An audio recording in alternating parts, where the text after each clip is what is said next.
Voltamos, pessoal. Tivemos alguns probleminhas técnicos. Vocês estão conseguindo me ouvir bem agora? Estão conseguindo me ver bem? Voltamos, pessoal.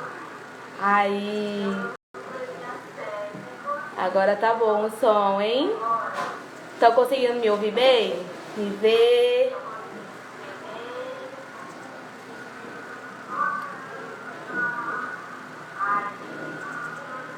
Glória a Deus. Acho que agora tá tudo certo. Tudo certo? Glória a Deus. Estou muito feliz de estar aqui hoje, falando sobre esse assunto tão importante. Eu vi a importância de falar sobre isso. Falou, acho que tá alto. Tá, desculpa. E com essas duas pessoas maravilhosas, doutora Cláudia Wharton e conselheira Érica Moretti. Eu não conheço pessoalmente, mas ouvi muitas coisas maravilhosas sobre essas pessoas. E pelo contato que eu consegui ter com elas, eu vi que são mulheres de Deus, assim, pessoas incríveis. E eu já vou chamar elas aqui. Vamos ver se eu consigo chamar elas aqui já. Meu Deus, como é que eu chamo essa pessoa?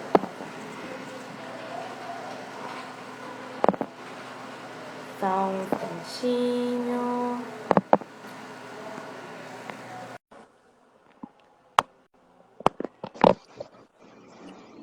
Paz, Cláudia, tudo bem? Oi, Tudo jóia, paz. A paz. Tudo bem? Tudo hoje. bem e vocês? Vamos falar um pouquinho Tudo bem, graças a Deus. tão interessante. Estou muito feliz de estar com vocês hoje aqui. E vamos bater um papo legal. Querem falar É alguma isso aí. coisa? Tá? Não, eu quero agradecer aí o convite, né, e esse espaço que a igreja tão sabiamente nos deu para falarmos de um assunto tão importante, né? Então eu estou muito feliz por isso e assim orgulhosa dessa iniciativa. Parabéns aí. Glória a Deus. Também estou muito feliz. Também. Quer falar alguma coisa, Érica? Desculpa, te cortei. É que tá tendo um delay para chegar aqui, né? Aí a gente acaba cortando uma a outra. Mas também agradecer a Deus, né? Porque Deus tem nos dado essa oportunidade de poder falar de uma coisa tão séria, né? Uma coisa que para Deus é tão importante, para nós é tão importante, mas para Deus mais ainda, que é o dono da vida, né? A gente poder ter esse Verdade. espaço para discutir, para falar, para tirar tabus, né? Tirar estigmas. Então, isso é muito importante e desde já de agradecer pela confiança, né? De poder estar aqui compartilhando com vocês. Sim, também quero agradecer ao meu pastor Ataú, por ter confiado em mim, de ter pensado nisso.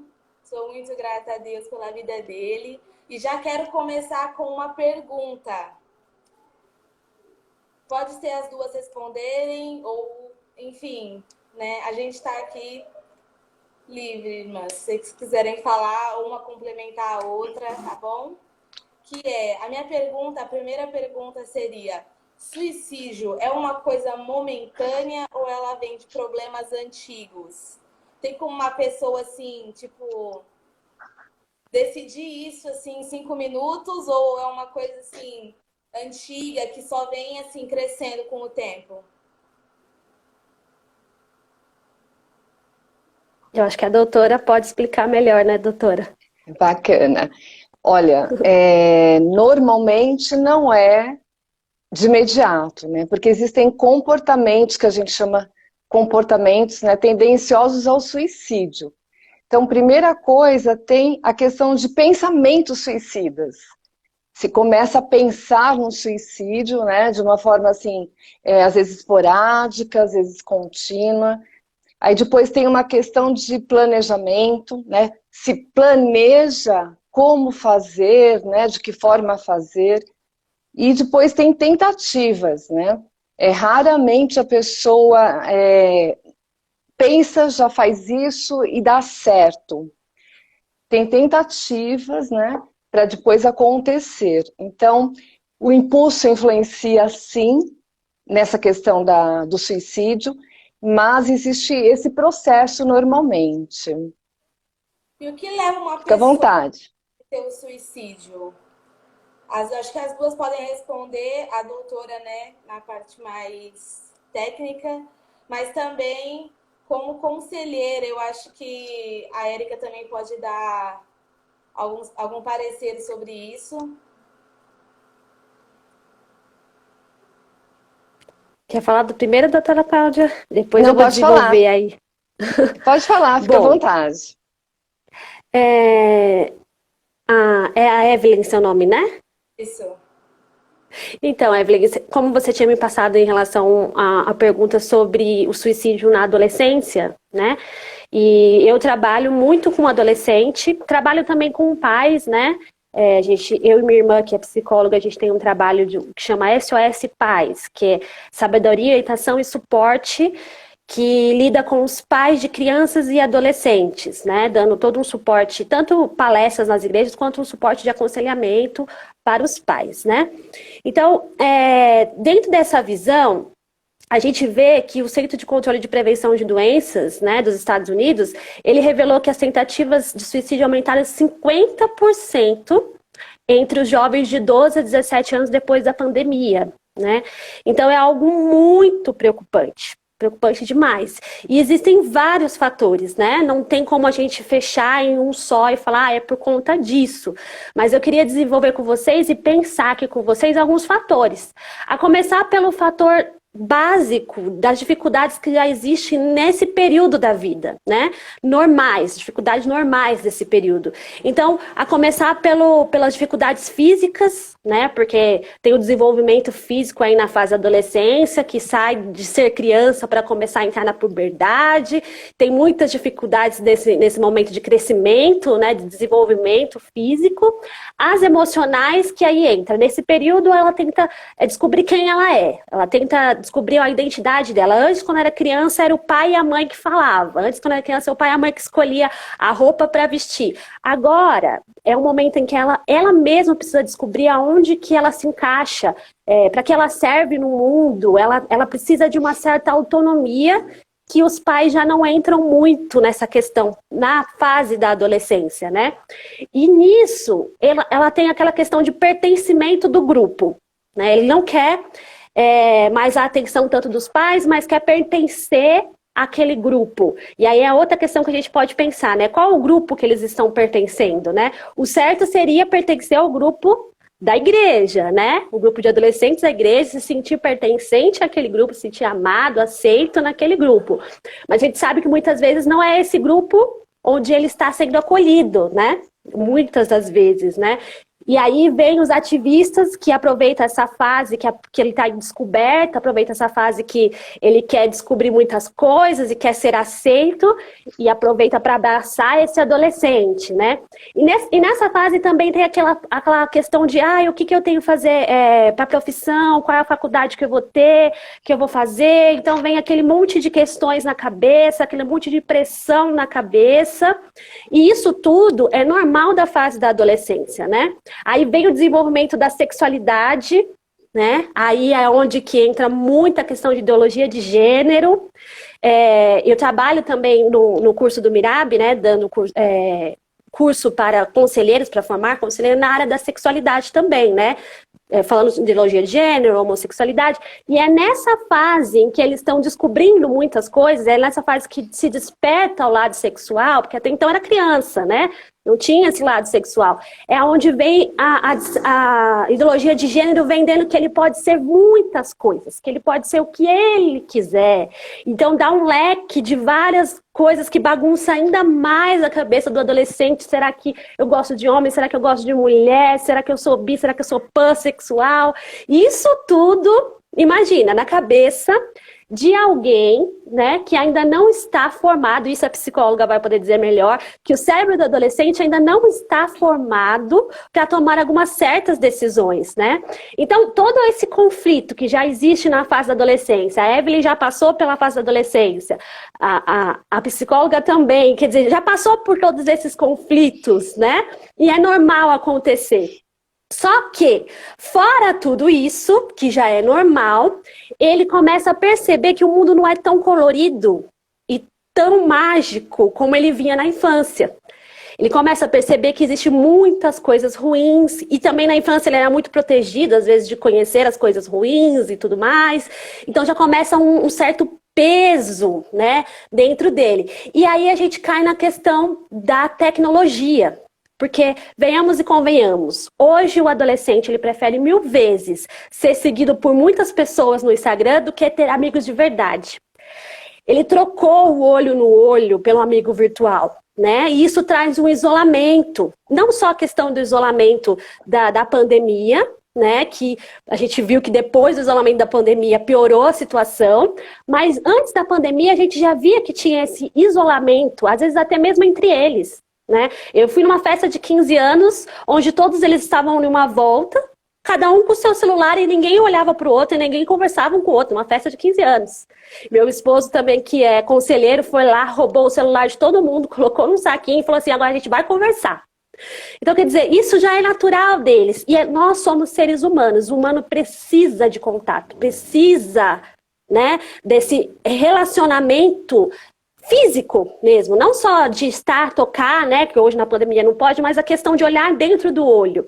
Esse isolamento faz com que o adolescente fique cada vez também mais triste, mais desesperançoso, cada vez pior, trazendo sim, às vezes ajudando sim num quadro para entrar numa depressão. E a outra questão é as redes sociais.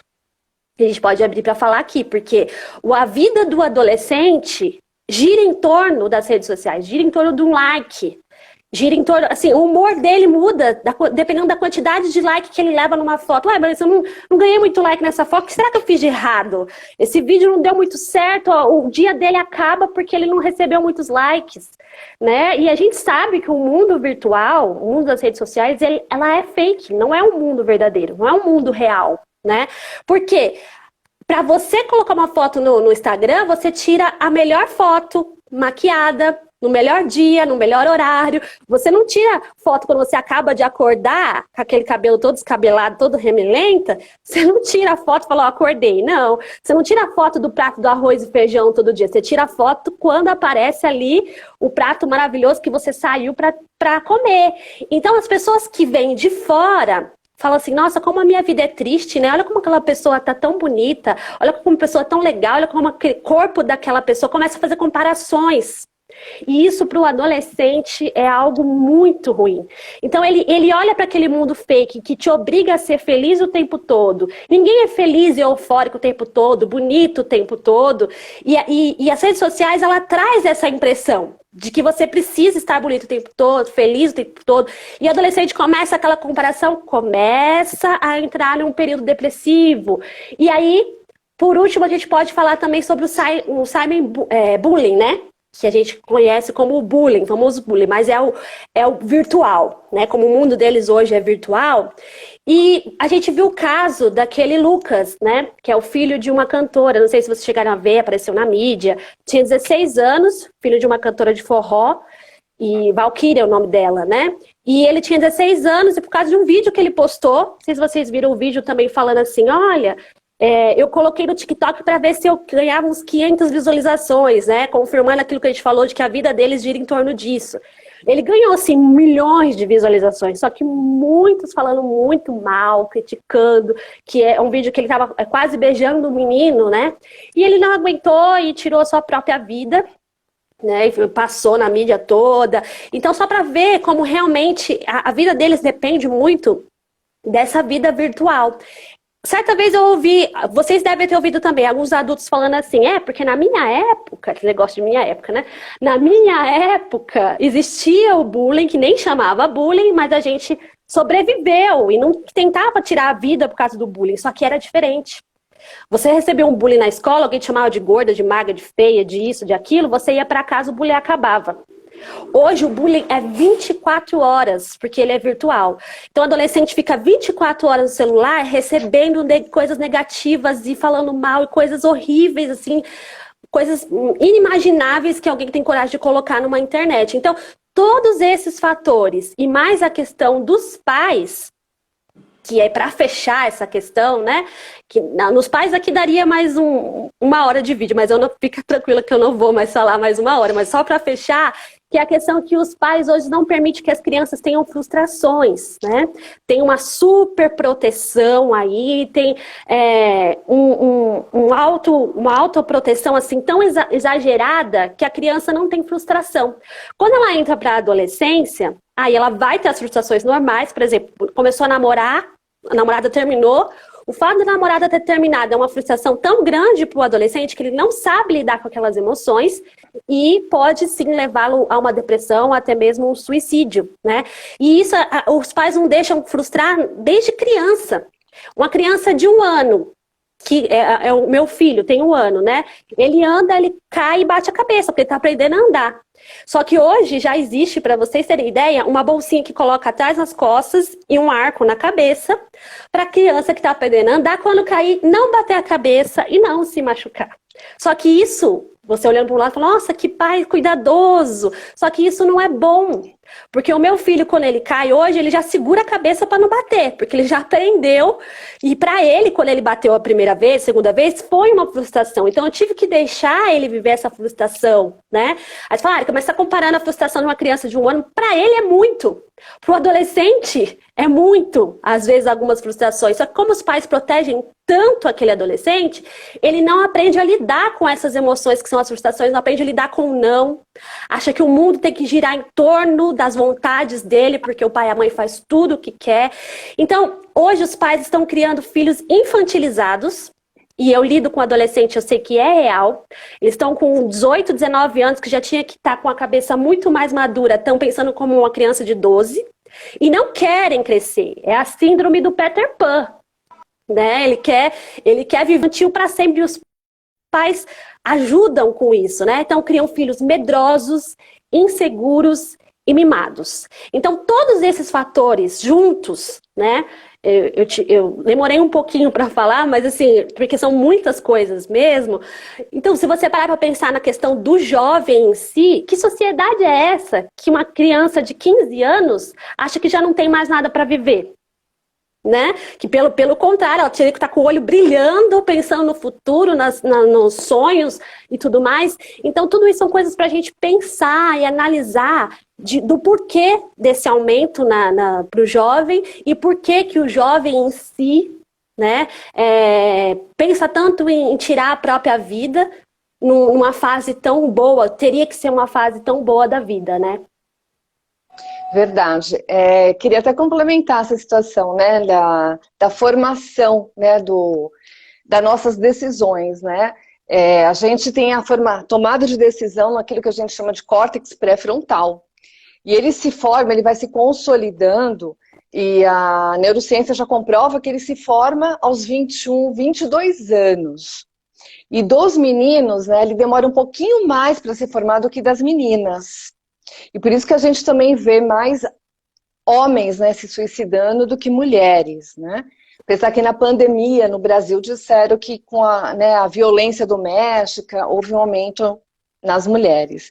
Então essa questão da tomada de decisão, eles não têm total consciência mesmo, capacidade de decidir, e por isso, né, como a Érica bem colocou, por causa de um namoro que é rompido, ele toma a decisão, né? Ou por causa de um vídeo que não teve uma aceitação que ele gostaria, ele toma a decisão porque ele não consegue ponderar todas as informações para a tomada de decisão.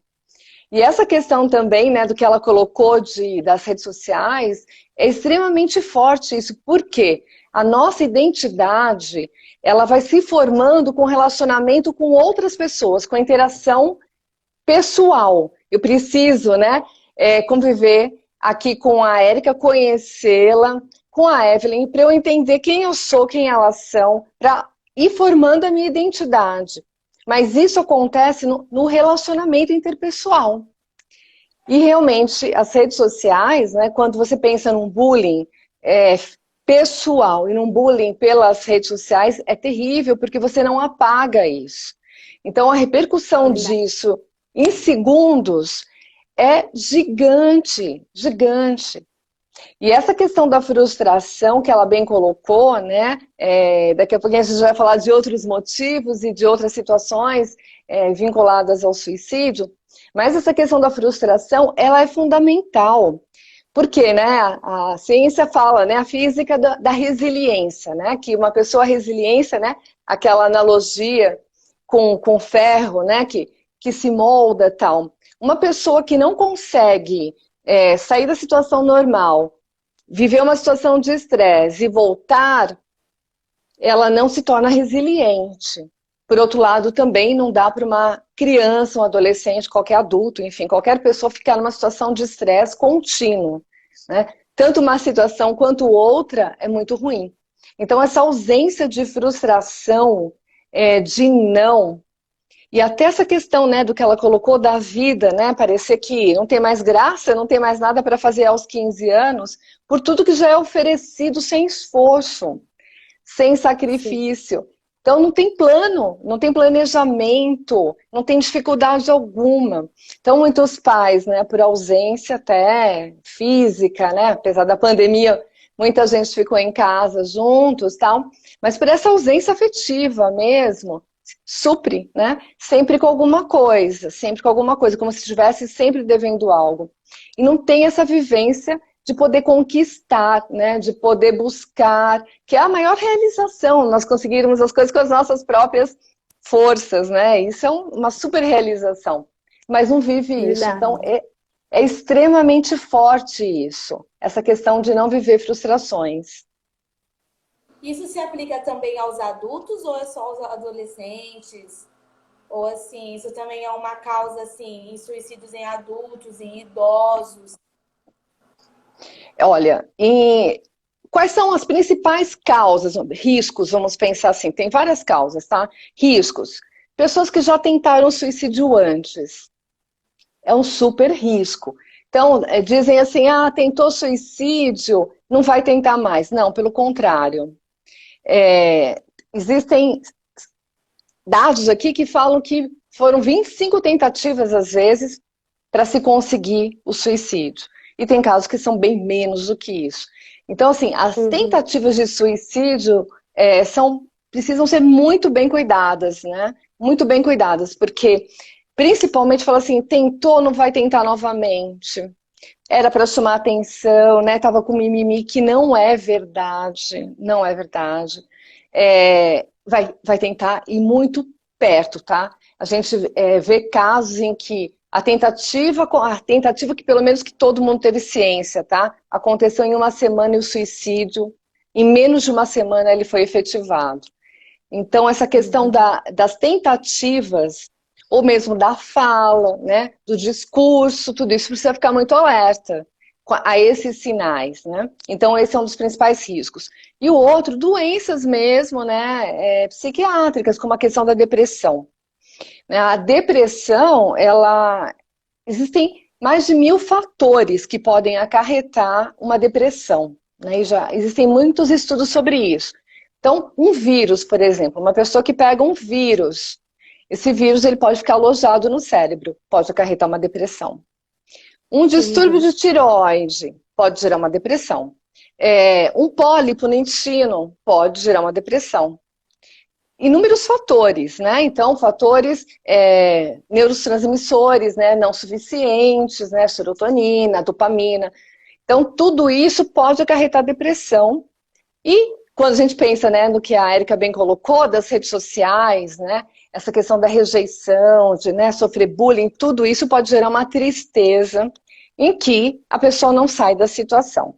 Então, as doenças, né, psiquiátricas, como essa questão de depressão, de transtornos de humor, né, borderline, bipolar mesmo, a questão de álcool, né, drogas, também o uso de drogas também acarreta muitíssimo a questão do suicídio. Então, assim, transtornos de personalidade, esquizofrenia. Então, assim, toda essa parte de psiquiátrica também contribui. E aí, quando a gente olha, não é apenas um adolescente, para qualquer pessoa que tenha qualquer situação. Por exemplo, doenças crônicas sem cura, né, como um HIV, um mal de Parkinson, algumas situações que são doenças autoimunes, incuráveis, também podem acarretar. Então, você perguntou de idosos, também. Né? Então, os idosos, né, quando chegam em determinado momento em que eles acham que estão dando muito trabalho, que para eles, né, o fim da vida aparentemente está muito mais perto, do ponto de vista lógico. Então, diferente de um adolescente que, do nosso ponto de vista, né, tem toda uma vida pela frente, um idoso, quando ele olha para trás, ele fala, eu já vivi tudo, estou dando trabalho, não quero mais isso. Também é um grupo de risco muito, muito grande, que nós temos que ficar muito alertas, né? Então, o que também é fator de risco para a gente pensar em qualquer idade? Desesperança. Então, as pessoas que não têm esperança, né? E por isso a importância, né, de ter Jesus, de estar na igreja, de ser acolhido, porque quem não tem esperança, é muito difícil você ajudar uma pessoa que não tem esperança alguma, que não tem fé, que não crê né, na palavra, não crê em Jesus. A questão também de desespero, né? Então muitas situações levam ao desespero. Desemprego leva ao desespero. Brigas contínuas em casa, infelizmente a gente vê muitos lares destruídos. Quando a gente olha, mais de 37% dos casamentos foram destruídos na pandemia.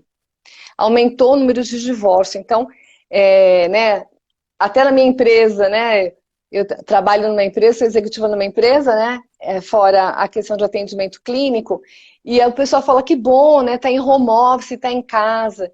E um dia eu cheguei a falar para os executivos, né, vocês estão tendo como referência a casa de vocês. Casas que são grandes, né, que tem pessoas para ajudar a fazer comida, casas, né, lares mais estruturados, né?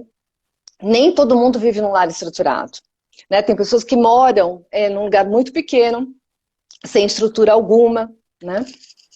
Perdão. Tudo bem. Com pais alcoólatras, né? Me empolguei para falar, não tomei uma aguinha? Pais alcoólatras, famílias desestruturadas, né? Então, você tá numa casa dessa o tempo todo, não é simples, né? Gera muito desgaste. Então, por isso que a família é uma instituição sagrada, né? E precisa ser cuidada. Porque, realmente, lares desestruturados são lares férteis para a questão do suicídio. A questão, né, do desamparo, né? A pessoa se sente sozinha. E por isso que a questão das redes sociais fortalece isso. Porque tem pessoas que são anônimas, né? Eu tenho um sobrinho que ele tem no TikTok 42 mil seguidores. E assim, ele anda na rua, as pessoas sabem quem ele é. E assim, minha família fica preocupadíssima com isso. Como assim, né? Como ele é adolescente, ele tem 15 anos. Aí você fala assim, como pode uma situação dessa? Né? E aí todo o cuidado é de, né, ele ter relações ali, interações, né, pessoais, não se sentir sozinho, para não ser acolhido pela internet, porque em qualquer momento, qualquer situação né, de dislike ali, pode afetar as emoções dele. E a questão também da impulsividade. As pessoas impulsivas também são muito preocupantes, né? Infelizmente, podem tomar atitudes sem pensar. Então, são alguns dos fatores, né? Existem outros aí. E é importante a gente falar que a pessoa que pensa no suicídio, a grande maioria, ela não quer literalmente perder a vida, mas ela quer matar aquela dor que existe dentro dela. E para ela não existe outra solução a não ser tirar a própria vida, né? Então é importante a gente falar sobre isso, porque tem muitas pessoas que julgam a pessoa com pensamento suicida, né? E falando, mas por que ela não quer a vida? É o dom da vida, Deus deu a vida para ela, ela não sabe aproveitar. Mas na verdade, naquele momento, ela não está pensando em nada disso, ela só quer simplesmente ver com que aquele sofrimento que ela está passando passe para sempre. E a questão é, talvez, né, depois que isso aconteça, ela possa ter um sofrimento ainda pior, né? Então fica muito assim, e agora, né? Mas e se eu tirar minha vida, o que vai ser depois daqui? Mas muitas vezes o suicida, ele não está pensando em nada disso. Nem mesmo o que vai ser depois daquilo. Ele está num desespero tão grande que ele quer simplesmente acabar com aquilo, né?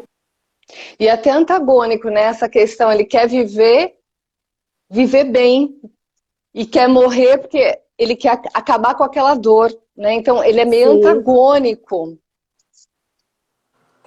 Eu também queria saber quais os sinais, né? A gente falou das causas, assim, mas tanto a Érica, né, por ser líder também, ela pode fazer uma leitura, às vezes, do liderado, falar, olha, isso aqui é preocupante. A doutora também, né, na parte técnica. Mas quais os sinais que um suicida ele dá que ele está prestes a cometer isso, ou que os pensamentos suicidas já estão rondando a mente dele? Em primeiro lugar, eu vou falar bastante sobre o adolescente, né? Porque é a minha área. Então, assim, em primeiro lugar, a gente tem que partir para o tema, que é o mimimi, né? A questão de que o cão que late não morde. Então, se ele está falando sobre o suicídio, se ele está falando que quer tirar a própria vida, quer dizer que ele está querendo chamar atenção. É o que eu ouço muitas vezes dos pais ou de pessoas, né, que ouvem isso de um adolescente. E não é verdade. Porque todas as pessoas que tentaram suicídio, de alguma forma, elas tentaram dizer, ou implicitamente, ou explicitamente. E no caso do adolescente, a gente tem que ficar muito alerta às redes sociais, sim, porque ele fala mais por lá do que por qualquer outra coisa. A gente já viu cartas suicidas, né, de pessoas próximas ali nas redes sociais. Então, por ficar alerta, a gente vai e ajuda a pessoa. Então, assim, ela fala, sim, né? Ela dá sinais de que ela está pensando em tirar a própria vida. E aí, nesse momento, a gente vai ter que dar aquela atenção, sim, para ele. Vai ter que ver por que ele quer tirar aquela própria vida, vai ter que emprestar os ouvidos para ouvir o que aquele adolescente tem a dizer. Só que eu confesso para vocês que não é tão fácil para um adolescente, para quem está de fora, né? Para os pais, os cuidadores, os professores, né? Ver isso. Por quê? Por exemplo, 96% dos casos de suicídio ou tentativa de suicídio é porque tem algum quadro, né, de depressão, de ansiedade, bipolaridade, como a doutora já bem colocou aqui, né? E não é tão fácil no adolescente você separar o que é da fase da adolescência e o que seria um sintoma de depressão, por exemplo. Porque assim, se a gente for pensar nos sintomas de depressão e no adolescente, uma das características, irritabilidade. Né? Qual é o adolescente que não é irritado, vamos dizer assim, ou fica algum período irritado, né? O adolescente que dorme demais, o adolescente que dorme de menos, só que também é comprovado que na adolescência ele precisa dormir um pouco mais, né? Então, assim, fica um pouco difícil mesmo, não vamos falar que não. Por exemplo, a mudança de humor brusca, né? No adolescente também é normal isso acontecer, só que são todos sintomas de uma pessoa que pode estar sim com uma patologia, pode estar sim em depressão, comer demais, né? Comer de menos, isso a pessoa engorda demais ou emagrece demais, muito tempo no quarto. Então, esses são alguns sintomas específicos da adolescência, né? Não são todos os sintomas da depressão, mas que às vezes os pais têm dificuldade porque até onde isso faz parte da fase da adolescência, até onde isso é um sintoma de depressão. Então, o que os pais precisam ficar alertas é no sentido de se demorar muito nesses sintomas, né? A depressão em si, os sintomas dela tem que, no mínimo, 2 semanas acontecendo, né? Então, quando você percebe que aquilo está se tornando uma coisa muito recorrente, por muito tempo, período muito grande, essas mudanças, aí sim você tem que ficar alerta e falar, não, isso está virando patológico, não está sendo normal, né? Ele tá com alguma coisa sim, ele precisa sim de uma ajuda, vou levá-lo a um psicólogo, vou levar a um psiquiatra, vou levá-lo para ter o seu tratamento, né? Então, respondendo a sua pergunta, não é fácil, mas assim, se você tiver em alerta, como pai, como cuidador, como conselheiro, vocês da igreja, como pastor, vocês conseguem sim perceber que tem uma coisa a mais ali. E claro, né, o Espírito Santo de Deus, gente, não vamos tirar ele da jogada, que eu, como conselheira, conto 100% com o Espírito Santo de Deus para nos alertar, né? Olha ali no Instagram dele, naquele momento você vai lá e olha, você vai ver que tem alguma coisa. Então, assim, a gente também não pode tirar o alerta de Deus em relação a gente estar prestando atenção e cuidando. Mas o importante, para concluir, o importante é você, sim, dar a atenção necessária e não julgá-lo achando que isso é coisa da adolescência, isso é fase, isso vai passar. É melhor você cuidar do que depois você, né, presenciar uma coisa horrível que pode chegar aí ao suicídio. E está alerta, né, a mudança de comportamento, né? E por isso a importância dessa questão de proximidade, essa questão do isolamento, né?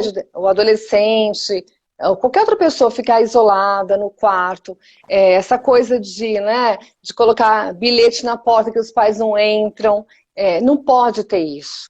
E essa construção tem que ser desde a infância, né? Então, assim, não precisa ter necessidade de ficar trancado, né? Então tem que ter espaço. O respeito, né, do espaço do outro é importante. Não precisa invadir o espaço de ninguém. Mas essa questão de proximidade, em que os pais ou alguém da família seja muito amigo desse adolescente, né? Por quê? Ele precisa ter espaço para falar com alguém, precisa ser pessoa de confiança, ele precisa sentir confiante ali, confortável de compartilhar qualquer coisa. Então, a Erika bem colocou, qualquer assim, mensagem que se coloca no Instagram, que está estranha, nós recentemente, né, salvamos uma pessoa, graças a Deus.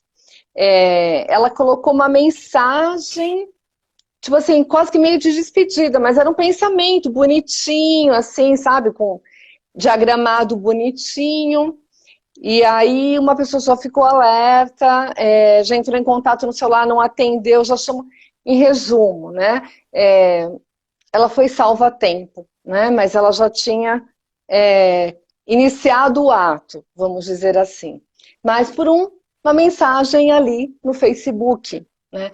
Então, essa questão, né? São sinais mesmo de permanência diferente. Todo dia, né? A gente vai falar assim, todo dia a gente está 100% bem, sorridente o tempo todo bem? Não, ninguém.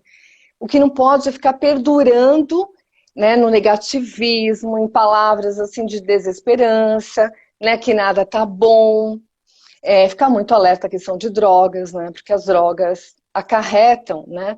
Quando a gente pensa em uma overdose é quase não, praticamente é um desejo inconsciente de se matar, né? Então, assim, essa questão da droga é muito forte. O histórico mesmo, né, dessa criança, desse adulto, né? Então, o histórico de abuso sexual também é fortíssimo nessa questão.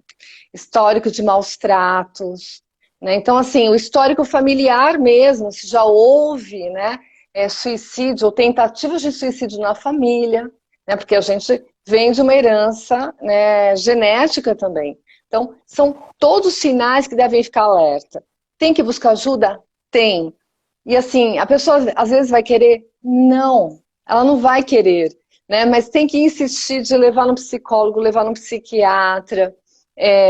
Precisa entender esse momento e reagir. Não pode ficar com apatia, não dá para esperar.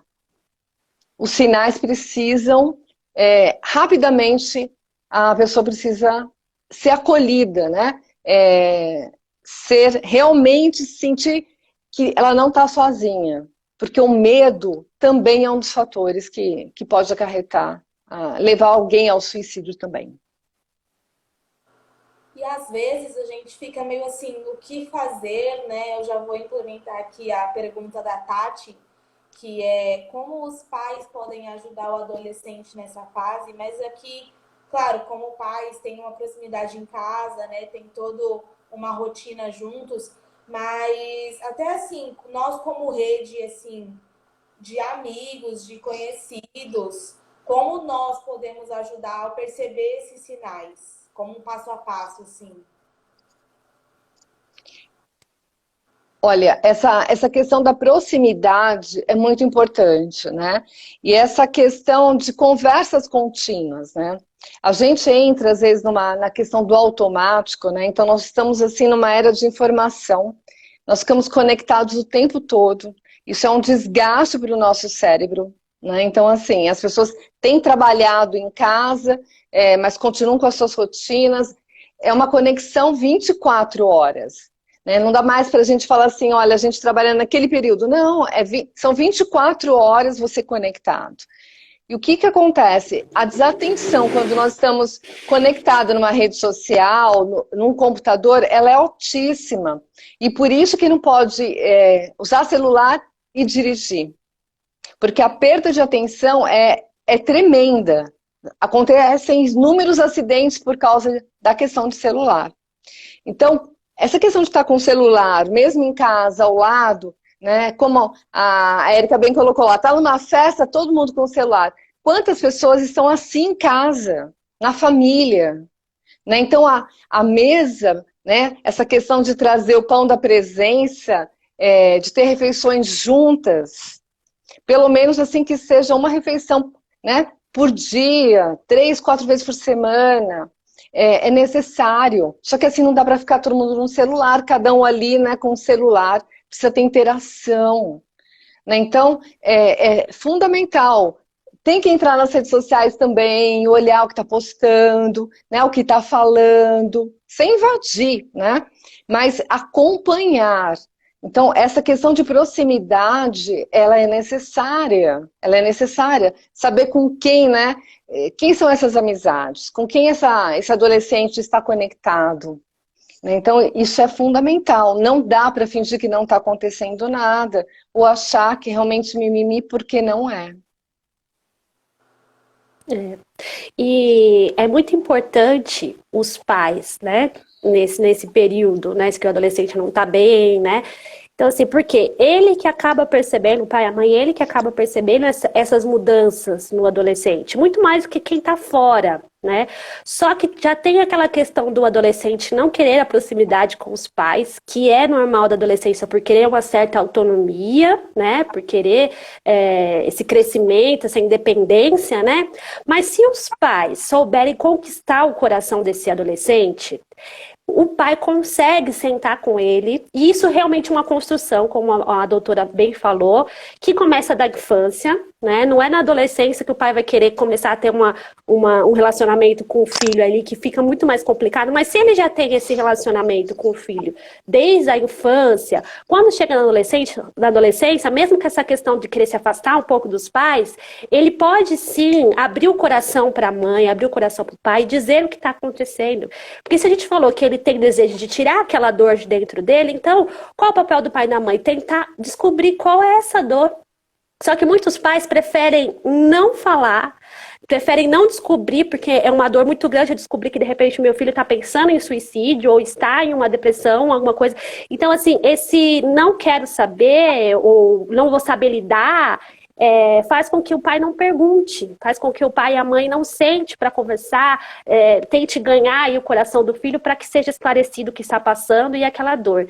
E a questão de você, sim, se for um caso de tentativa de suicídio, né, ou de ação suicida, tirar, sim, todas as coisas que de repente pode levá-lo, corda, faca, se tiver arma, produtos de limpeza, se estiver tomando remédio, tu tirar todos os remédios, né, o pai e a mãe dar controlado, sim, não sair de perto, né, isso a gente já está falando de alguém que já está numa ideação mesmo suicida. Mas falando daquele adolescente que está depressivo, que está numa fase difícil, sim, encaminhá-lo para um psicólogo, encaminhá-lo sim para um psiquiatra, porque existem níveis da depressão, né? E aí precisa saber, isso só o psiquiatra, o psicólogo vai saber dizer. E se for algo para ter que tomar remédio, né? Na adolescência não é tão comum o remédio, mas se de repente for um caso muito grave, né? Isso é só o psiquiatra que vai poder dizer. Então, assim, É uma doença, né? As doenças normais, vamos dizer assim, física, o pai e a mãe correm, leva rápido para o hospital. Só que quando se trata de algo mental, quando se trata de uma dificuldade mental, parece que tem uma certa resistência a levá-lo para ter tratamento, né? E a OMS, que é a Organização Mundial da Saúde, diz que 90% dos casos de suicídios poderiam ser prevenidos se tratados, né? Se cuidados devidamente. Então, é sim, depois que você conseguiu descobrir tudo isso que nós estamos falando assim, aqui, você realmente encaminhá-los para ter um tratamento correto, se for o caso, né?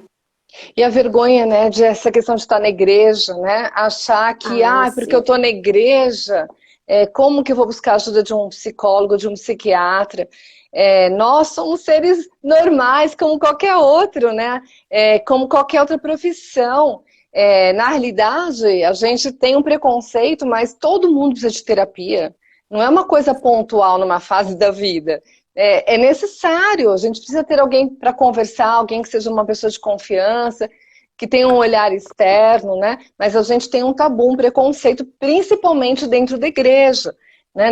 Nos próximos dias aí vai se focar nessa questão, né, de pastores, mas é muito sério, a gente não pode ter preconceito.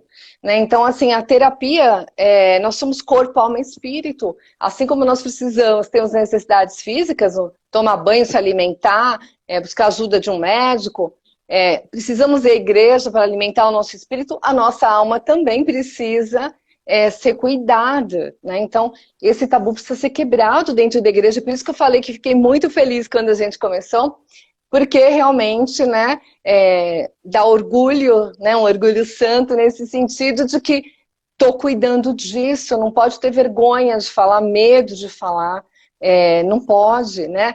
Nós temos que ser transparentes mesmo e buscar ajuda. E tem fatores que são fatores de proteção, que eu também queria falar sobre isso, né? Por exemplo, a questão de elevar a autoestima. O adolescente, o jovem, a criança, o adulto que tem uma autoestima elevada, ele está muito mais protegido do que quem não tem. Então, essa questão, né, de fortalecer. Eu gosto muito da psicologia positiva, né? Ela olha o que cada um tem de bom. Porque todos nós temos ponto de melhoria, né? Não somos perfeitos, nós precisamos uns dos outros para nos complementarmos. Mas cada um entender qual que é a sua força, qual que é o seu dom, né? Qual que é o seu talento, qual que é o seu chamado. Ter clareza desde pequeno é fundamental, né? Elaborar a missão de vida, né? Então, a missão pessoal, a gente tem que saber, né? Por que nós existimos, né? Essa questão de ter projetos, né? Ter planos de vida, essa questão de ter responsabilidade na casa, né? Então, cada um tem um papel do que tem que fazer na casa para ajudar, desde criança, né? Cada um ter sua responsabilidade, sentir pertencente, né? Sentir. Então, por exemplo, né, tem pessoas que fazem muito bem determinadas coisas, outros fazem, mas não é tão bem.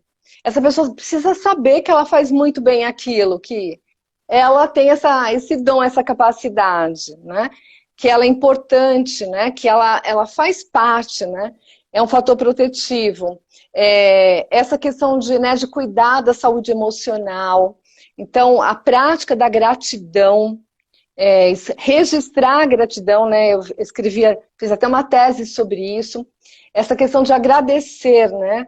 A palavra de Deus fala, em tudo dai graças. Essa prática de agradecer, ela gera serotonina, ela gera dopamina, ocitocina, ela gera muitos neurotransmissores importantes para equilibrar a questão do humor, a questão de não ter depressão, né? Essa questão de controle de raiva, a questão do perdão, porque também, né, a raiva é um dos fatores que leva ao suicídio, né?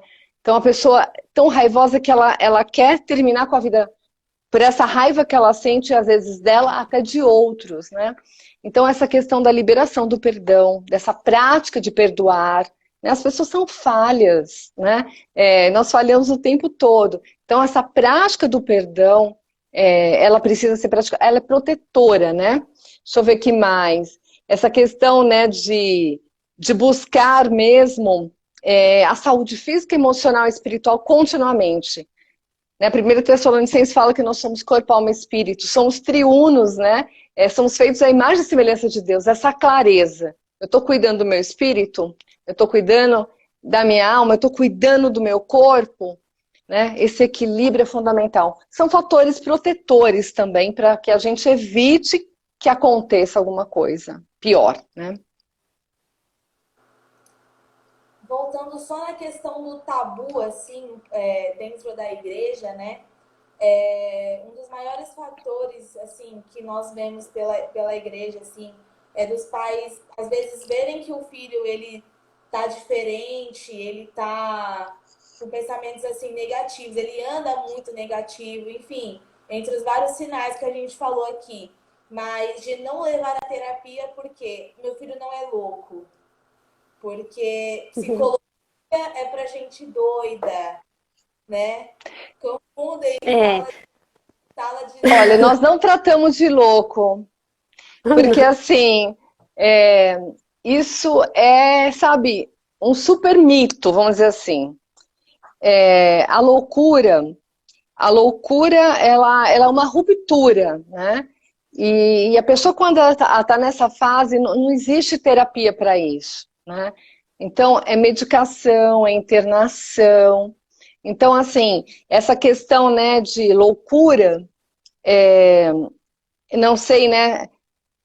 Quem já foi no hospital psiquiátrico, né? Eu fiz estágio em hospitais psiquiátricos pesados, né? E ali sim que a gente vê o que é uma loucura, de fato, né?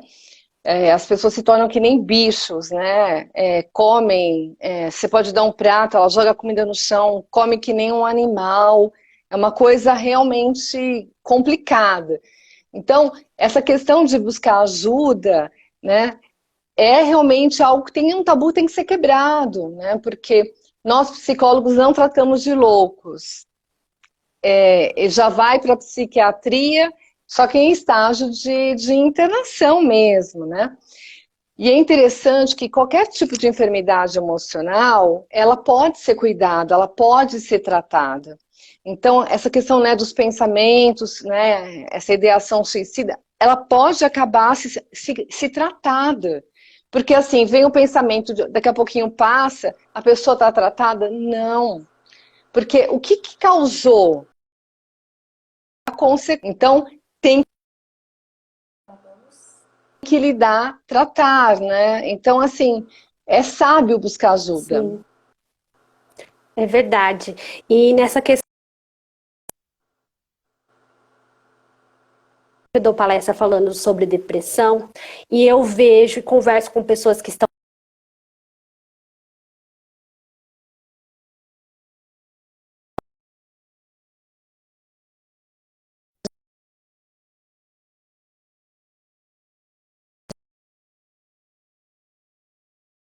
disso, né? Então é o quê? É demônio, é falta de Deus, é falta de fé. Homem de Deus e mulher de Deus não pode ter depressão. E essas coisas que são colocadas, às vezes, na cabeça de um membro, né, na cabeça de um líder da igreja, faz com que a pessoa também não queira procurar ajuda. Eu converso com pessoas que falavam assim, eu tinha vergonha de dizer que eu tinha depressão e estava em tratamento, porque vão falar que eu não tinha Deus, vão falar que tantas outras coisas, né? Então isso impede muito que a pessoa procure o tratamento adequado, né? E a gente sabe que não é assim. Como a Exato. psicóloga bem colocou aqui, nós somos corpo, alma e espírito. Eu tenho que cuidar do meu corpo, eu tenho que cuidar da minha mente, eu tenho que cuidar do espírito. E a gente vê um exemplo muito bom, que eu gosto sempre de citar, da Bíblia, que é de um grande homem de Deus, que foi Elias. Elias não teve depressão, como muitas pessoas falam por aí, porque ele só teve um período depressivo, né? Então, não foi uma depressão em si, porque a gente sabe que a depressão, ela pendura por mais tempo do que foi aquele período que ele teve. Mas sim, ele pensou na morte como solução, ele pensou no suicídio, pediu para Deus para que acabasse com a vida. Só que a gente tem que parar para analisar tudo o que aconteceu. A gente tem que ler a Bíblia de uma forma integral, ver Elias como um ser humano, corpo, alma e espírito. Se a gente parar para analisar, ele teve uma grande guerra espiritual ali, né? Tá lá em 1 Reis 19, com os profetas de Baal ali, que fez que caísse fogo do céu, né, e provado que Deus era Deus. Então, para começar ali, o espiritual dele já teve uma grande guerra, né? Vamos pensar na parte emocional dele. Ele estava sendo ameaçado de morte pela Jezabel. E a Jezabel vocês conhecem, né? Se ela falasse que ia matar, ela matava mesmo. Não era igual o rei Acabe, que era mole, não. Então, quer dizer, imagina você, né? Alguém chega pra você e fala assim, olha, eu vou te matar, amanhã você vai estar morto. Como que você ia ficar psicologicamente? Sabendo que era uma pessoa que fazia isso. Então, vamos pensar. Aí, depois disso, a Bíblia fala que ele matou 850 profetas, 450 de Baal e 400 de Azera na espada. Gente, a Bíblia não fala se cortou a cabeça, se enfiou na barriga, mas foi 850. Você imagina? Vamos imaginar que fosse na barriga, né?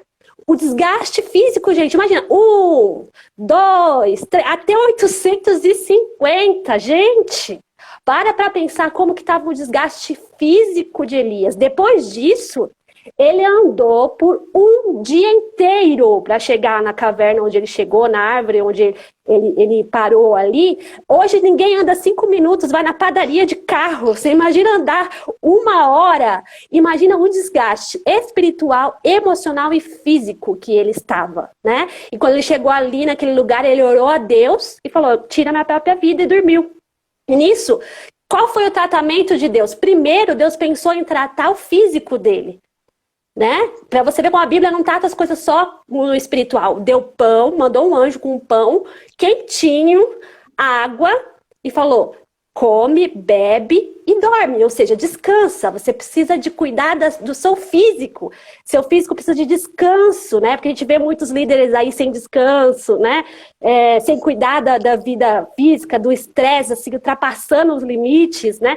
E ainda quando ele dormiu, Deus viu que não foi suficiente. Acordou de novo com o pãozinho quentinho, com a água e falou, ó, come, bebe, dorme de novo. Existem alguns especialistas que dizem que Elias dormiu dias, e eu acredito, porque ele estava realmente esgotado.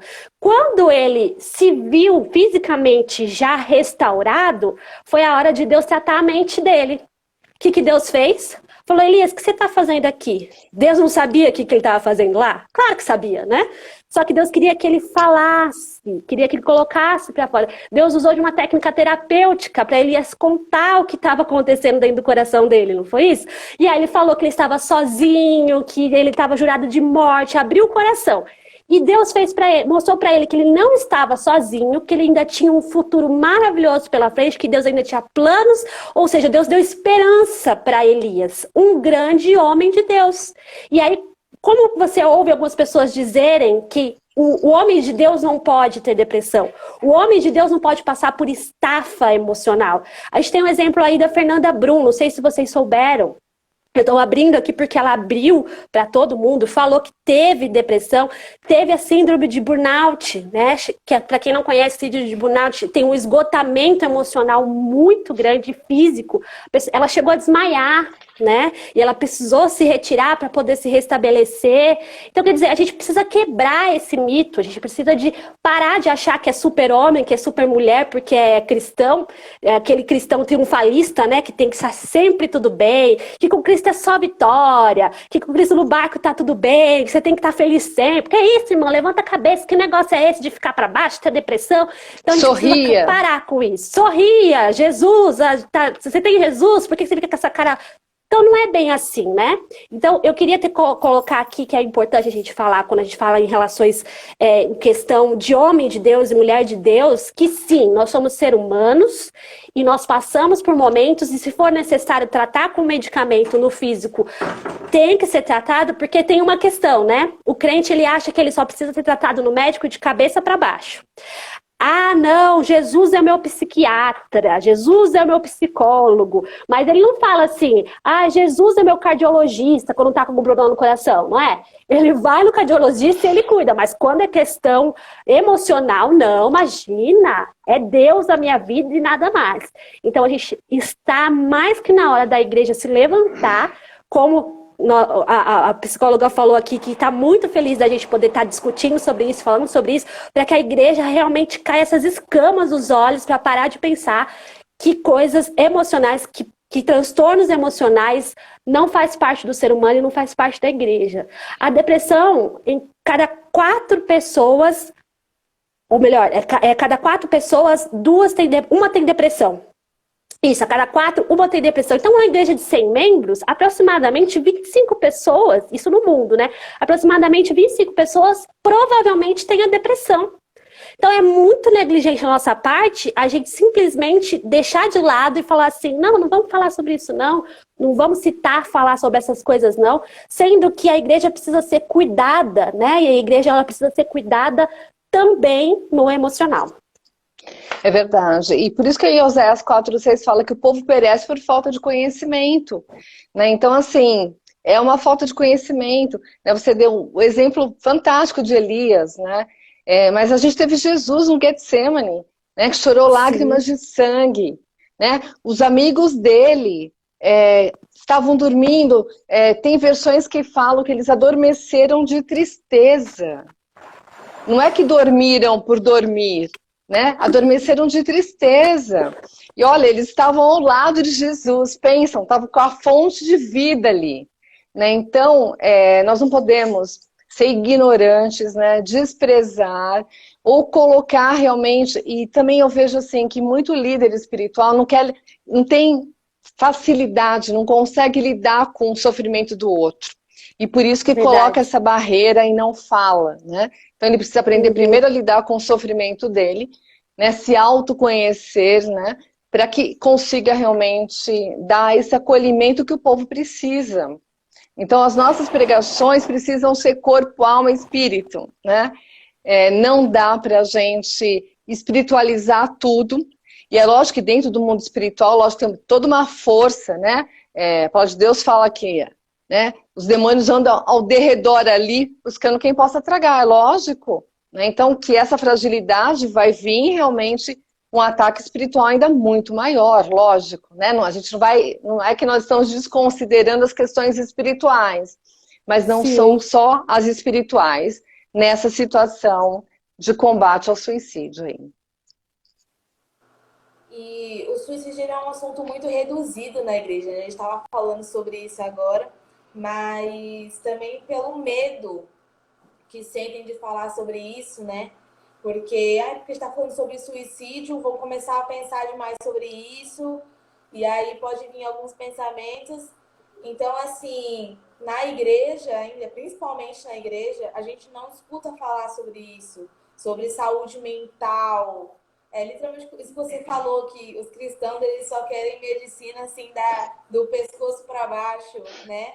E foi até um assunto que eu estava falando com a Érica antes da live, alguns dias antes, que, tipo assim, com esse medo que a gente tem para falar sobre isso, é um assunto que precisa ser falado porque ele acontece pela falta, assim, talvez, de informação. O número de cristãos que têm se suicidado tem crescido assim cada dia mais, né? E até a minha próxima pergunta para vocês no meio dos cristãos, os índices de depressão e suicídio entre pessoas que exercem alguma liderança na igreja só crescem com o passar do tempo.